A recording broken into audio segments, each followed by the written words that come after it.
तो यहाँ पर देखना ध्यान से, आज मेरे पास के अकाउंटिंग ट्रीटमेंट है, ठीक है। अगर आप देखना तो यहाँ पे आपको फर्स्ट और सेकंड दिख रहा है।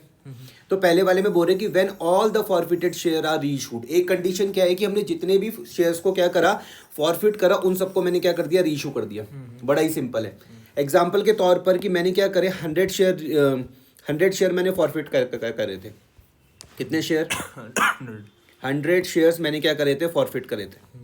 बड़ा ही सिंपल है कि मैंने कितने शेयर करे, 100 शेयर मैंने क्या करे, फॉरफिट करे, और इन सबको ही मैंने क्या कर दिया, रीइशू कर दिया। एक केस तो मुझको ये बताएगा, देखो आप जरा पढ़ के। पहला वाला केस क्या बोलता है, when all the forfeited shares are reissued, बोलते after reissue of all the forfeited shares balance left in forfeited share account is transferred to the capital reserve account. It is being a gain of a capital nature. ध्यान से समझना। Example के तौर पर मैंने कहा, मान लेते हैं फॉर फ्यूचर पर मेरे पास 500 रुपये। कितने रुपए है मेरे पास? जब मैंने शेयर को क्या करा, फॉरफिट करा, मेरे पास 500 रुपये फॉर फ्यूचर में। और रीइशू के टाइम पर मैंने क्या करा, इस फॉर फ्यूचर में से 200 रुपये का इस्तेमाल कर लिया। तो अब मेरे पास जो बैलेंस बचता है वो 300 का बचता है। फिर से बताता हूँ, मैंने कितने फॉरफिट करे थे, 500, मतलब अमाउंट है, ठीक है, ये रुपये में है, ये रुपये में। मेरे पास 500 रुपये थे फॉर फ्यूचर पर, रीइशू पर मैंने 200 रुपये यूज़ करे, अब मेरे पास 300 रुपये बच गए। वो बोले जो आपके पास 300 रुपये बचते हैं, इसको आप कहाँ पर लिखोगे, कैपिटल रिजर्व में आप इसको ट्रांसफर कर दोगे। इतना सिंपल है, समझिए, ठीक है। कैपिटल रिजर्व में आप इसको ट्रांसफर कर दोगे। एंट्री जब आप नोट्स बनाओगे तो आप लिखोगे forfeiture share account debit to capital reserve, या फिर forfeiture account debit to capital reserve. तो ये एक तरीके का क्या है भैया, कंपनी के लिए फायदा है। एक नंबर में मुझसे पूछा जा सकता है कि भैया इसका नेचर क्या है, तो मैं इसका बोलूंगा इसका नेचर क्या है, कैपिटल नेचर है। कोई दिक्कत तो नहीं है। दूसरा केस मुझको क्या बोलता है, when part of the forfeited share is reissued, when part of the forfeited share is reissued. Example के तौर पर मैंने कितने शेयर फॉरफिट करे थे, अब मैं यहाँ पर मैं 100 ना रीइशू करके सिर्फ 20 शेयर ही रीइशू कर रहा हूँ। ये फॉरफिट तो भले ही मैंने 100 करे, लेकिन मैं रीइशू सिर्फ कितने कर रहा हूँ, 20 कर रहा हूँ। तो ये केस है। अब ये देखो क्या बोलता है, when part of the forfeited share is reissued, तो बोलते हैं when part of the forfeited share is reissued, gain profit on the reissued share is transfer to the capital reserve. क्या बोला गया, ध्यान से इस चीज को सुनना। मैंने कहा कि मान लेते, इसको केस को देखना, मैंने कितने शेयर फॉरफिट करे थे, 100 रुपये, सॉरी 100 शेयर थे। 100 शेयर में मेरे पास कितने थे, 500। नहीं आया समझ में। मैंने कहा जो मेरे पास ये 500 रुपये हैं, ये कितने शेयर के हैं, 100 शेयर के हैं। तो 20 शेयर के कितने होंगे, मैं इस तरीके से सॉल्व करके निकाल सकता हूँ या नहीं निकाल सकता, पक्का? तो मैंने कहा 500 डिवाइडेड बाय 100 और मल्टीप्लाई बाय 20, तो मुझे 20 शेयर के कितने मिल गए, 100 रुपये। कोई दिक्कत तो नहीं। अब ये केस देखना, मैंने रीइशू में कितने यूज करे थे, 200, तो कितने शेयर के थे, 200। कितने शेयर के थे, 200, 100 शेयर के थे ना। लेकिन मैं अगर 20 का निकालूं तो कितना आ जाएगा, 40 आ जाएगा। तो मेरे पास अब कैपिटल रिजर्व में कितना जाएगा, 60 जाएगा। इसका मतलब आपने इस कैलकुलेशन से क्या सीखा कि मैं कैपिटल रिजर्व में रीइशू के हिसाब से ही ट्रांसफर करूंगा। कैपिटल रिजर्व में मैं रीइशू के हिसाब से ही क्या करूंगा, ट्रांसफर करने वाला हूं। तो देखते हैं कि when part of the forfeited share is reissued, gain profit on the reissued share is transferred to the capital reserve. Same वही लाइन है। The amount of forfeited share that have not been reissued is retained in the forfeiture account all the time these shares are reissued, all the time till the time।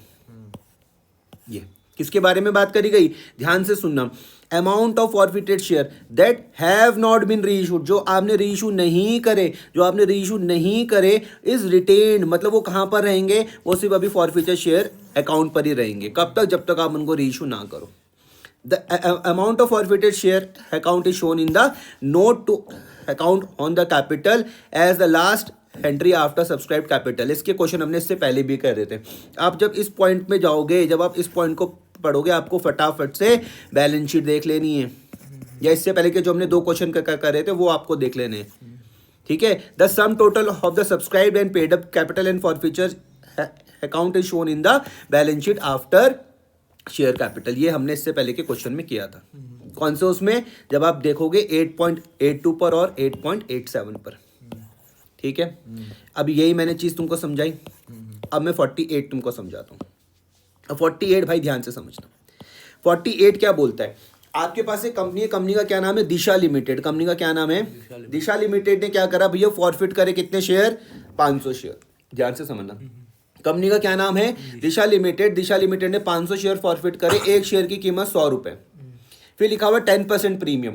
अब ध्यान से यहाँ पर देखना, ये जो 10% का जो प्रीमियम है, जो 10% का प्रीमियम है, मैं किस पे कैलकुलेट करूंगा बताओ, इसमें अलॉटमेंट में नहीं, 10% का प्रीमियम मैं इस पे कैलकुलेट करूंगा 100 रुपए पर। मैंने कैलकुलेट पूछा, कैलकुलेट। पूछ ली मैंने। तो आप बोलोगे भैया 10% किसका, इस 100 रुपए का, 10% किसका, इस 100 रुपए का, कोई दिक्कत तो नहीं है। तो मैं अगर 10% इस 100 रुपए का निकालूंगा तो क्या आ जाएगा आंसर, 10 ही आ जाएगा।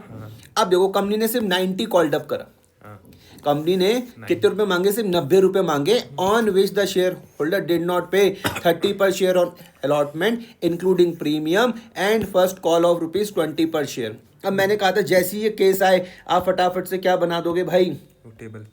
आप फटाफट से एक रफ में एक चार्ट बना दोगे, जहां पर आप लिख दोगे कॉल्ड अप, उसको आप 2 पार्ट्स में डिवाइड कर दोगे। आप एक तरफ लिख दोगे क्या, पेड अप, दूसरी तरफ क्या लिख दोगे, कॉल्स इन अरियर। क्लियर हो गया। कंपनी ने कितने रुपए मांगे, 90 रुपए मांगे। तो आप यहाँ पे फटाफट से लिख सकते हो 90 + 10। ये 10 समझ में आ गया, क्यों लिखा, क्योंकि प्रीमियम का है। अब क्वेश्चन मुझको क्या बोलता है कि on which the share holder did not पे, इंपॉर्टेंट है, डिड नॉट पे, मतलब कॉलिन हरियर की बात हो रही है। 30 रुपीज़ नहीं दिए और 30 रुपये में प्रीमियम भी है।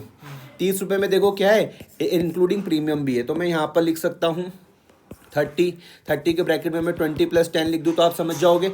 और क्या नहीं मिला मुझको, और मुझको फर्स्ट कॉल नहीं मिली 20 रुपये की, और मुझको फर्स्ट कॉल नहीं मिली 20 रुपये की। अब ध्यान से समझना, मुझको कितना मिलना था, 90 + 10 मिलना था, मिला कितना मुझे, 50 + 10। क्या 50 + 10 समझे अब, कैसे, 20 और 20 कितना हो रहा है, ये तो 40 हो रहा है। तो आप बोलोगे भैया 40 + 10, नहीं आई बात, समझ गया, 40+। आप बोलोगे 20 ये रहा, 20 ये रहा, हमको 40 + 10 मिला। मैं 50 नहीं बोल रहा हूँ, ध्यान से समझना, मैं 50 ना बोल के क्या बोल रहा हूँ, 40 + 10 बोल रहा हूँ। मिलना था कि कितना, 90 + 10, कितना नहीं मिला, 40 + 10। देखो 20 ये रहा, समझ गया, ये नहीं मिला और ये नहीं मिला, और इसलिए मैंने क्या कहा, ये देखो मैंने क्या कहा, 40 + 10। समझ गया, समझ में। अब मुझको ये वाली फिगर मिल जाएगी कि मुझे कितना मिला होगा, बता सकते हो। आपने कहा कि भैया 50 मुझको मिला होगा। अब मुझको बताओ इस चार्ट में कंपनी किसको फॉरफिट करेगी, कंपनी फॉरफिट करेगी जो हमने वो 20 उसका और 10 उसका प्रीमियम भी फॉरफिट, क्योंकि प्रीमियम भी नहीं मिला। बिल्कुल गधों वाला आंसर है, कंपनी इसको फॉरफिट करती है, पेड अप को। फॉरफिट, अच्छा। मैंने आपसे पूछा कंपनी क्या फॉरफिट करेगी, तो तो आप बोलोगे नहीं, आप बोलोगे जो कंपनी को पैसा मिला, ओके, समझ गया, जो कंपनी को पैसा मिला उसी को ही तो फॉरफिट करेगी। समझ गया, ओके। नहीं आया समझ में। ये तो रीजन है कि भैया कॉलिन हरियर हुआ, इस वजह से फॉरफिट करना पड़ा, क्योंकि उसने समय पे पैसा नहीं दिया। लेकिन मेरा प्रश्न था कि भैया कंपनी क्या फॉरफिट करेगी, तो आप बोलोगे भैया कंपनी तो वही फॉरफिट कर सकती है जो कंपनी को मिला हो, और जो कंपनी को मिला हो वो क्या है, पेड अप। आया समझ में। तो आप मुझको बोलोगे भाई कंपनी इसी को ही तो फॉरफिट कर सकती है। अब बात समझ में आ रही। अब ध्यान देना है यहाँ पर जो मैंने ब्लू करा इस 10 रुपए को, अगर आपको ध्यान हो सॉरी, तो मैंने आपको सिक्योरिटी प्रीमियम के बारे में एक चीज समझाई थी। मैंने सिक्योरिटी प्रीमियम के बारे में क्या समझाया कि भैया 2 चीज हो सकती है, या तो ये रिसीव्ड हुआ हो या ये नॉट रिसीव्ड हुआ हो। मैंने बताया था कि अगर ये रिसीव्ड हो जाए तो आप इसको भूल जाओ। मैंने कहा अगर ये रिसीव ना हो तो मुझे इसकी रिवर्स एंट्री डालनी पड़ेगी। नहीं आया समझ में। यही तो बताया था, अगर सिक्योरिटी प्रीमियम रिसीव्ड हो जाए, मिल जाए तो आप इसको भूल जाओ, और अगर सिक्योरिटी प्रीमियम ना मिले तो आपको इसको रिवर्स एंट्री डालनी पड़ेगी। इस केस में क्या करूंगा मैं, बताओ। इस केस में तो सिक्योरिटी प्रीमियम मिला ही नहीं, हाँ तो क्या करूंगा, तो फिर इस केस में नहीं भूल सकते ना उसको, रिवर्स तो मुझे इसकी रिवर्स एंट्री करनी पड़ेगी। आपने बिल्कुल सही कहा। आपने कहा ये देखो जो 10 रुपए हैं ये मुझको नहीं मिले, ये जो 10 रुपए मुझको नहीं मिले, तो मुझे इसकी क्या करनी पड़ेगी, मुझको इसकी रिवर्स एंट्री करनी पड़ेगी। कोई दिक्कत तो नहीं है। अब आप यहाँ पर आ जाओ, एंट्री क्या हो रही, share capital, security premium to share forfeiture to calls in arrear. सिर्फ अभी ध्यान यहाँ पर देना सिक्योरिटी प्रीमियम पे। ये देखो क्या ये रिवर्स हुई। हाँ। आपके दिमाग में पिक्चर चलनी चाहिए, आपके दिमाग में पिक्चर चलनी चाहिए कि जब शेयर इशू हो रहे होंगे तब सिक्योरिटी प्रीमियम कहां पर आया होगा, सिक्योरिटी प्रीमियम उधर डेबिट में नहीं, क्रेडिट में मेरे भाई, क्रेडिट में। डेबिट में तो अभी है ये। आप धीरे धीरे करके सोचो कि जब बेसिक एंट्री चली होगी, पहले एप्लीकेशन की, उसके बाद आप आ जाओ अलॉटमेंट की। जब अलॉटमेंट की ड्यू की चली होगी तो चली होगी share allotment DR to share capital to security premium. सोचो यही तो बनी होगी, share allotment DR to share capital to security premium. आपका दिमाग वो बोल रहा है भाई उस टाइम तो ये कहाँ पर आई थी, क्रेडिट में, अब मुझे इसको रिवर्स करने के लिए मैंने इसको डेबिट में लिखा। ये नहीं आया समझ में? यहाँ पर मैं कौन सा लिखता हूँ, जो पैसा मुझको सिक्योरिटी प्रीमियम का बोलो मिलना था, जो नहीं मिला, मिलना था, जो मुझको नहीं मिला।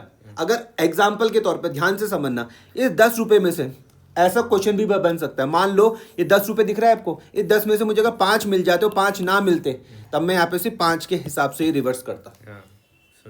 इतनी बात समझा पाया? तो सिक्योरिटी प्रीमियम किससे रिवर्स होगा? जो पैसा आपको नहीं मिला। कोई दिक्कत तो नहीं। अब मेरा दूसरा सवाल है, शेयर कैपिटल में कौन सा पैसा लिखता हूं मैं? जो टोटल हमने जो पहले दिया है और वो नहीं दिया वो सब मिलाकर। बिल्कुल गधों वाला आंसर है। आप याद रखना हम क्या करेंगे, शेयर कैपिटल में कौन सा लिखते हैं, मैंने आपको पहले भी बताया था कि भाई यहाँ पर हम लिखते हैं कॉल्ड अप। तो वही तो हुआ, पेड अप और कॉल्ड एरिया दोनों मिलाकर। नहीं नहीं नहीं नहीं नहीं, ऐसा मत समझो। बस जो कंपनी ने पैसा मांगा, जो कंपनी ने पैसा मांगा वो क्या होगा, वो कॉल्ड अप होगा। तो तुम बोलोगे इस केस में कॉल्ड अप कितना है, 90। तो मैंने यहाँ पे 90 के हिसाब से किया होगा, मैंने क्या होगा 90 मल्टीप्लाई बाय 545,000। आप समझे? तो कॉल्ड अप ही देखना है। अच्छा बच्चे क्या गलती करते हैं, बच्चे इसको 100 से भी कर देते हैं कई बार। 100 से आप तब करोगे जब कंपनी ने पूरे 100 के 100 मांग लिए। अभी तो कंपनी ने भैया 100 का शेयर था लेकिन मांगे सिर्फ 90 थे। 100 का शेयर था, कंपनी ने सिर्फ कितने मांगे, 90। तो आप शेयर कैपिटल को आप हमेशा कॉल्ड अप से मल्टीप्लाई करोगे। किससे मल्टीप्लाई करोगे? कॉल्ड अप से। ये सिक्योरिटी प्रीमियम पे कौन सा पैसा आएगा? जो सिक्योरिटी का पैसा था, जो हमको नहीं मिला। सिक्योरिटी प्रीमियम का वो पैसा जो हमको भाई नहीं मिला। अब मैं आपसे कभी भी पूछूं कि भैया फॉर फ्यूचर में ये शेयर कैपिटल में आप कौन सा लिखोगे, आप बोलोगे सिंपल सा आंसर है कॉल्ड अप। कोई दिक्कत तो नहीं। अगला प्रश्न, ये फॉर फ्यूचर में कौन सा पैसा लिखता हूं मैं? इसमें वो वाला लिखता है जितना हमने पे कर दिया है। जितना, उसका नाम क्या था, उसको आप बोलोगे पेड अप। ये अब दिमाग लगाओ, कंपनी के पॉइंट ऑफ व्यू से समझो। फॉर फ्यूचर का मतलब क्या था, कैंसिलेशन ऑफ शेयर्स, मतलब वो शेयर्स को जब्त कर रहे हैं हम। कौन से पैसे को मैं जब्त कर सकता हूँ? जो कंपनी को पैसा मिला हो। तो जो मिला हो उसको क्या नाम है, पेड अप है। आपका दिमाग काम करेगा, आप बोलोगे मैं पेड अप कितना था, 50 था, 500 शेयर थे तो कितना आ रहा, 25,000 आ रहा आंसर। आप ये समझ जाओगे। शेयर कैपिटल में कौन सा लिखता हूँ भाई, कॉल्ड अप। सिक्योरिटी प्रीमियम पे कौन सा, जो मुझको नहीं मिला। और फॉर फ्यूचर में कौन सा, पेड अप। और कॉल इन हरियर में unpaid up. Unpaid up, unpaid up क्या था, 40 + 10। तुम समझ रहे हो ना कि मैं इसको तोड़ के क्यों बोल रहा हूँ, मैं डायरेक्ट 50 क्यों नहीं बोल रहा हूँ। 40 + 10 बन वो 50 ही रहा है, लेकिन मैं ताकि तुम्हें चीजें समझ में आ जाए कि 40 + 10 क्यों बोल रहा है, ये बन तो 50 ही रहा है। तो तुम ये भी समझ जाओगे ये 25 कहाँ से है, ये 25 कहाँ से है। पहले इतने में कोई बताओ, इतने में मुझे कोई चर्चा करनी हो तो बताओ। पक्का? अगर मान लो सिक्योरिटी प्रीमियम मिल जाता, अगर मान लो सिक्योरिटी प्रीमियम मिल जाता, तब ये वाली एंट्री नहीं आती। समझिए, वो तो पता है। ठीक है सर, आगे बढ़ जाऊं। देखो सीबीएसई 2023 में रखा है क्वेश्चन है, क्लियर हो गया। अब बोलते हैं out of this 300 share were reissued 80 per share fully paid up. यहाँ पे देखो मैंने 2 केस तुमको समझाए थे, या तो हम पूरा रीइशू करेंगे या हम पार्ट में रीइशू करेंगे। ये वाला केस किसका आ रहा है, पार्ट वाला आ रहा है। आउट ऑफ दिस हमने कितने शेयर को फॉरफिट करा था, 500 शेयर को, जिसमें से हम 300 शेयर को क्या कर रहे हैं, रीइशू कर रहे हैं फॉर, यहाँ पे सुनो कितने रुपए पर, 80। और कितने मिलने चाहिए थे, फुली पेड अप। ये लाइन को तुम अगर पढ़ना सीख गए तो तुम्हारा काम बन जाएगा। बोलते हैं आउट ऑफ दिस 300 शेयर हमने रीइशू करे 80 रुपीज पर, कितने मिलने चाहिए थे, फुली पेड अप होने चाहिए थे। इतना पढ़ने के बाद काय का केस दिख रहा है, डिस्काउंट का केस दिख रहा है। कोई दिक्कत तो नहीं है। तो क्या हम रीइशू डिस्काउंट पर कर सकते हैं? हाँ, इशू तो कर सकते हैं। इशू कर सकते हैं, इशू नहीं कर सकते। तुमने कहा इशू सिर्फ हम कर सकते हैं पार पर और प्रीमियम पर, लेकिन मैं अगर डिस्काउंट के मैं अगर रीइशू के बारे में बात करूं तो हम पार पर भी कर सकते हैं, प्रीमियम पर भी और डिस्काउंट पर भी। क्लियर हुआ? तुमने जैसी ये लाइन पढ़ी, तुम्हें कितने का डिस्काउंट दिख रहा है, 80 का। कितने का था, कितने का डिस्काउंट दिख रहा है, देखो रीइशू पे आपने देखो ये क्या लिखा हुआ, out of these 300 share were reissued for 80 per share fully paid up. इतने लाइन पढ़ने के बाद कितने का डिस्काउंट दिख रहा है? मुझे तो इसमें दिख रहा है 20 रुपए का। 20 रुपए का, बिल्कुल सही जवाब। तुमने कहा फुली पेड अप का मतलब कि 100 रुपए मिलने चाहिए थे। बच्चे कई बार इसको 110 भी लेके चल जाते हैं, वो गलत होता है। फुली पेड अप का मतलब है आप उसकी प्राइस ऑफ 1 शेयर पर चल जाओ, तुम्हारा दिमाग काम कर रहा है कि भैया 100 रुपए मिलने चाहिए थे, कितने कितने में मिलने चाहिए थे? 100 रुपए। कितने में किया? 80 में। तो 20 रुपए का डिफरेंस कहाँ से आएगा? डिस्काउंट से। डिस्काउंट से नहीं, फॉर फीचर से। मतलब डिस्काउंट मतलब वही फॉरफिट। डिस्काउंट तो ये है ही, जो 20 रुपए का जो डिस्काउंट है, मैंने कहा इसकी मैं भरपाई कहाँ से करूंगा? तो फॉरफिट। तो आप बोलोगे भैया फॉर फीचर से। अब यहाँ पर एक और प्रश्न उठता है कि भैया मैं मैक्सिमम डिस्काउंट कितना दे सकता हूँ, बता सकते हो? जितना फॉरफिचर है जितना फॉर फीचर पे पैसा, इसका मतलब जितना पेड अप हुआ हो, इसका मतलब कितना? 50 रुपए। इससे ज्यादा मैं डिस्काउंट नहीं दे सकता। इतनी बात समझा पाया मैं? कोई दिक्कत तो नहीं आपको? ठीक है। एंट्री क्या आ जाएगी? Bank account, forfeiture, to share capital. अब तुम मुझको कहोगे कि अगर मानो केस, अब यहीं पर ही मैं तुम्हें सब कुछ समझा देता हूं एग्जाम्पल के तौर पर, सुनना ध्यान से। अगर मानो हम मान लेते इसको 80 की जगह, मान लो अगर 100 होता, 80 की जगह क्या होता? 100। तब क्या बनती है entry? Bank account debit to share capital. समझ गया। आ गया समझ में? हाँ समझ गया। अगर इस 80 की जगह मान लो 120 होता, तो फिर तब बनती bank account debit to share capital to securities premium. ये तो मैंने तुमको यहीं पर ही सब कुछ समझा दिया। हाँ समझ गया। अभी फॉर फीचर कब आ रहा है? जैसे तुम इस फॉर फीचर को देख रहे हो ना, तो ये तभी आएगा जब हमने डिस्काउंट पर इशू करा हो। आ गया? कितने करें? 300 मल्टीप्लाई बाय 80, ये समझे? 24,000। और मिलने चाहिए थे 300 मल्टीप्लाई बाय 100, 30,000। अब ये 6,000 की कहानी समझे या नहीं समझे? हाँ समझ गया। पक्का? अब सुनना ध्यान से, जो ये मेन है, मुझको बताओ कि हमारे पास फॉर फीचर में कितने रुपए थे? एक शेयर के हिसाब से बताना, एक शेयर के हिसाब से। एक शेयर के हिसाब से? हाँ, एक शेयर के हिसाब से बताओ। ये 50 रुपए थे या नहीं थे? हाँ। एक शेयर के हिसाब से बताओ। तुमने कहा भाई एक शेयर के हिसाब से तो 50 थे। तो मैंने कहा 300 के लिए कितने होंगे? तुमने कहा सॉरी, ऐसे सीखो, सिंपल है। एक शेयर में कितने थे? 50 थे या नहीं थे? तुमने रीइशू में कितना इस्तेमाल किया? रीइशू करते टाइम? हाँ, रीइशू करते टाइम मैंने 6,000। 20 रुपए। एक शेयर के हिसाब से बात करो ना, एक शेयर के हिसाब से। एक शेयर के हिसाब से, एक शेयर में कितने थे? एक शेयर में 50 थे। 50 थे। कितने रुपए यूज करे? 20। कितने रुपए बचे? 30। और कितने शेयर रीइशू करे थे? 300। तो सिक्योरिटी प्रीमियम में क्या आ जाएगा? सॉरी, कैपिटल रिजर्व में 9,000। फिर से समझाता हूँ, सुनना आराम से। मैंने कहा फॉर फीचर में एक शेयर के हिसाब से समझो, क्वेश्चन को हमेशा एक शेयर के हिसाब से सॉल्व करो। एक शेयर पे फॉर फीचर में कितने रुपए थे? तुमने कहा भाई 50 थे। फिर दूसरा स्टेटमेंट खुद से पूछोगे, मैंने रीइशू पे कितना इस्तेमाल करा? तुमने कहा 20 इस्तेमाल करा। कितना बचा? तुमने कहा भैया 30 बचा। तो कितने शेयर इशू करे? 300। तो कैपिटल रिजर्व में कितना आ जाएगा? 9,000। तुम ये समझ जाओगे कि ये 9,000 कहाँ से आया। Forfeiture share account debit to capital reserve 9,000।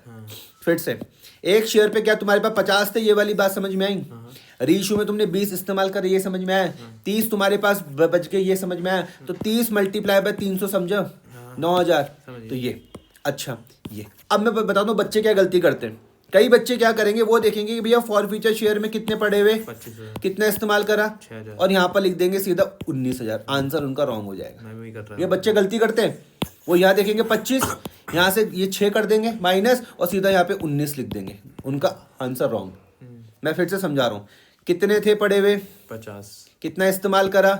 20। 30 बचे थे। कितने शेयर इशू करे? 300, तब 9,000 आ रहा। अब मैंने तुमको ये दोनों चीजें समझा दी। करना क्या है, गलती क्या होती है, ये मैंने तुमको यहाँ पे समझा दी। समझ गया। पक्का कर पाओगे इतना? करो फिर इसे।